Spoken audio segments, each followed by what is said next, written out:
शेवटी काम करणाऱ्याला पैशांची अडचण येत नाही. ज्याला कामच करायचं नाही, कारण सांगायचंय, तो दिलीप भाऊ कारण सांगणारी माणसं कधी काम करू शकत, आणि कारण सांगणारा माणूस कधी पुढे जाऊ शकत. किंवा निवडणुकीत पराभव झाला तर लगेच कारण चालू होते, ह्यानं असं केलं त्याने तसं केलं. अजिबात म्हणायचं कारण नाही, कारण आपणच असतो. आणि जो कारण सांगत नाही तो कधी पुन्हा पश्चातापाची वेळ त्याला येत नाही. तर कधी कारण हे कधी सांगायचं नसते, आणि कारण न सांगता आपण काम केलं तर मला वाटतं अडचण येत. तेव्हा हा लोकशाहीची प्रक्रिया असते.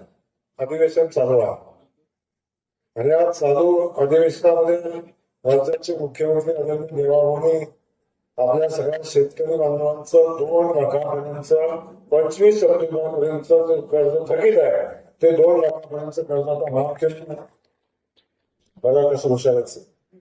आतापर्यंत एकदाही टाळी वाजली नव्हती. मला प्रश्न पडला तर भूमिपूजनाला आल्यात का मातीला आल्यात, पण कर्ज माफी झाली म्हणलं टाळी वाजली. म्हणजे लोकांना फुकट टाळ्या वाजवायचं कळतं सांग.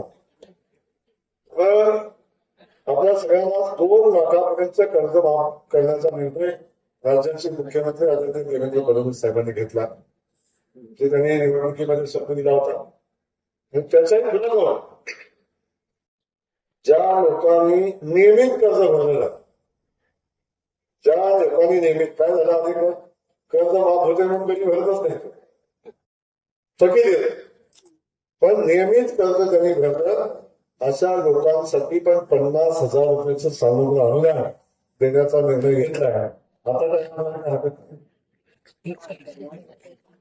50,000 रुपयाचा तोही निर्णयाचा घेतला. 50,000 रुपये जो ज्यांनी भरले त्यालाही 50,000 रुपये देणार, अशा पद्धतीचा निर्णय आता राज्याच्या सरकारने घेतला.